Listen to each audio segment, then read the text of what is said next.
Para bapak, saudara-saudara, hadirin kaum muslim yang mulia. Tidak bisa kita pungkiri bahwa seluruh manusia yang hidup di dunia ini mempunyai masalah. Orang miskin punya masalah, orang kaya pun punya masalah juga. Orang yang tidak punya uang masalah, orang yang banyak uangnya pun masalah juga. Orang yang tinggal di kampung masalah, orang yang tinggal di kota-kota besar juga bermasalah juga. Orang yang tinggal di negeri yang miskin bermasalah, tapi orang yang tinggal di negeri-negeri yang kaya juga bermasalah. Jadi rakyat biasa masalah, jadi pejabat penguasa juga masalah. Kalau dalam ketentaraan, kopral bermasalah, jenderal pun bermasalah juga.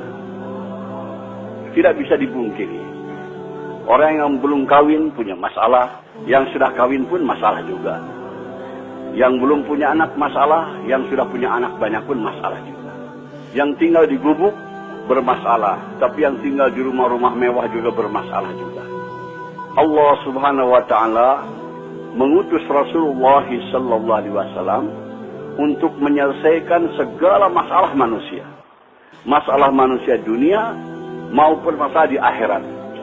Apa yang dibawa oleh Rasulullah untuk menyelesaikan masalah manusia bukan membawa kekuasaan, bukan bawa jabatan, bukan bawa harta kekayaan, tapi yang dibawa oleh Nabi adalah agama.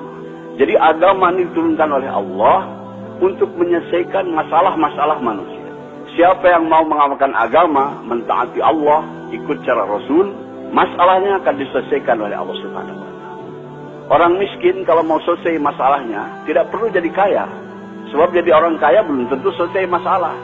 Tapi kalau orang miskin ikut agama, amalkan agama, pasti diselesaikan oleh Allah masalahnya.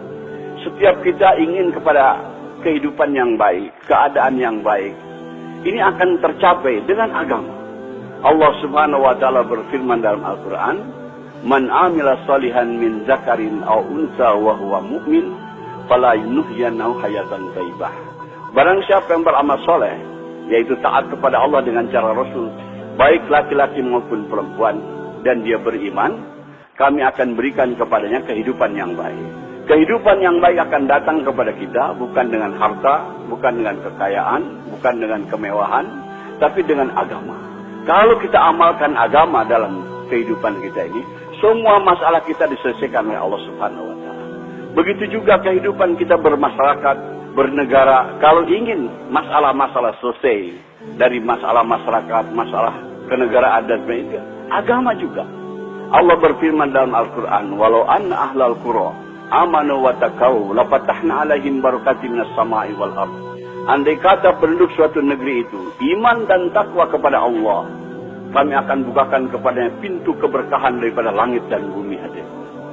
Kemakmuran, kesejahteraan, keamanan akan tercipta dengan agama, dengan taat kepada Allah Subhanahu wa taala.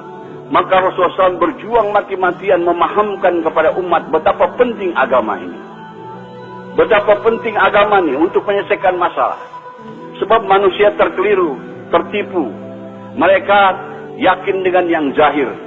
Disangkanya dengan berharta, dengan berkekayaan, dengan berjabatan, dengan pangkat, kehidupan akan nyaman. Tidak, hadirnya mulia. Fir'aun kaya raya, jabatannya tinggi, tapi tidak taat kepada Allah, bermasalah kehidupannya. Qarun kaya raya, orang terkaya di dunia ketika itu, tapi tidak mau taat kepada Allah, bermasalah hidupnya. Namrud juga raja dunia. Dia tidak taat kepada Allah, bermasalah kehidupannya. Semua masalah-masalah datang kepada kita dari dia taat kepada Allah Subhanahu wa taala. Bukan karena pendapatan kecil, bukan karena miskin, bukan. Yang menyusahkan kehidupan kita ini adalah dosa-dosa kita sendiri. Hadirin, di Jakarta ada ungkapan kata gubuk derita. Maksudnya karena tinggal di gubuk hidup menderita. Sebetulnya yang bikin menderita bukan gubuknya, tapi dosa-dosanya hadirnya. Orang yang berdosa itu walaupun tinggal di gedung yang mewah, tetap hidupnya akan gelisah hadirnya mulia. Ketahuilah hadirnya mulia, semua kesusahan yang datang kepada kita ini akibat daripada dosa-dosa kita. Allah Subhanahu wa taala memberikan contoh yang gamblang dalam Al-Qur'an. Nabi Ibrahim alaihissalam dapat cobaan, kena hukuman bakar oleh Namrud, dimasukkan ke dalam api selama kurang lebih 40 hari 40 malam. Tapi karena Nabi Ibrahim orang yang taat kepada Allah, orang mengamalkan agama, di dalam api dibahagiakan oleh Allah Subhanahu wa taala. sejuk, nyaman, sejahtera, dapat makan, dapat minum. Masa di gubuk menderita? Nabi Ibrahim dalam api tidak menderita, hadirin, karena bersih daripada dosa.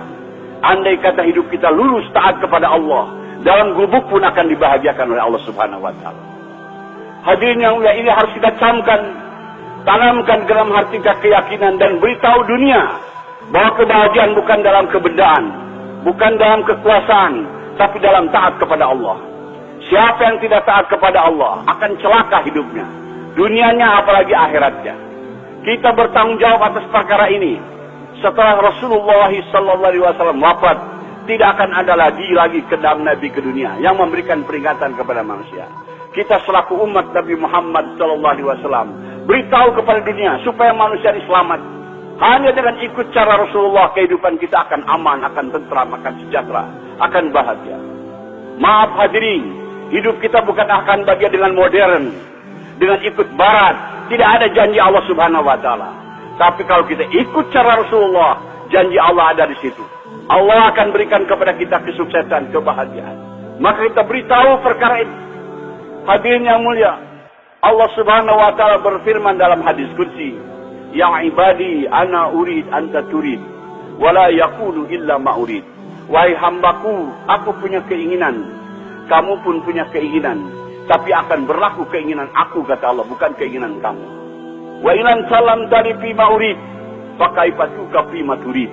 Kalau kamu tunaikan keinginan-keinginan aku, maka aku akan tunaikan segala keinginan-keinginanmu. Tetapi kamu kalau tidak mau menunaikan keinginan aku akan susahkan engkau dalam menunaikan keinginan-keinginanmu. Dan yang akan berlaku adalah keinginan aku, kata Allah. Jadi hadirin, metode, teknik supaya keinginan-keinginan kita tercapai.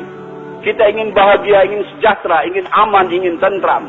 Caranya adalah tunaikan keinginan Allah. Tunaikan keinginan Allah. Kalau kita tunaikan keinginan Allah, segala keinginan-keinginan kita akan ditunaikan oleh Allah Subhanahu wa Ta'ala. Allah Subhanahu wa Ta'ala, pencipta kita, pencipta alam semesta semuanya. Dia yang berkuasa, hadirin. Allah berkuasa membahagiakan hambanya walaupun dalam gubuk.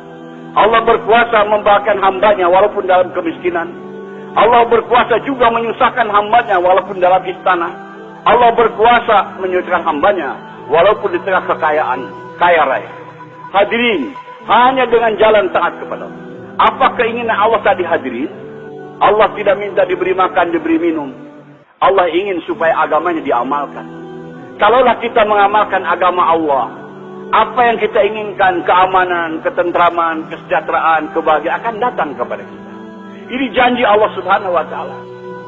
Jadi caranya adalah bukan dengan kemewahan, adalah caranya tunaikan keinginan Allah, yaitu agama. Hari ini orang ingin bahagia, agama ditinggalkan. Tambah jauh, tambah sesat, hadirnya mulia. Maka kumpul-kumpul kita di sini, hadirin, untuk memahamkan pertama kepada diri kita perkara ini.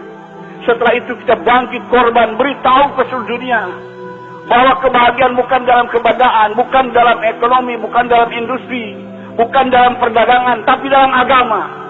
Hari ini kesalahan umat Islam sibuk dalam perdagangan, sibuk dalam industri, sibuk dalam pembangunan, tapi tidak taat kepada Allah. Wallahi tidak akan bahagia akhirnya. Kita ingin bahagia tapi tidak ikut cara Rasul. Kita mau ikut cara barat, tidak bisa, tidak dijamin Allah. Bahagianya akan datang dengan ikut cara Rasulullah SAW. Semua masalah akan diselesaikan oleh Allah Subhanahu wa Ta'ala. Betapa penting ini agama. Hadirin, segala kesusahan yang datang kepada kita ini akibat daripada dosa-dosa kita. Maka jalan keluarnya kita tobat. Nabi Adam alaihissalam setelah berbuat dosa tobat, berdoa kepada Allah, mohon diampunkan dosa-dosanya.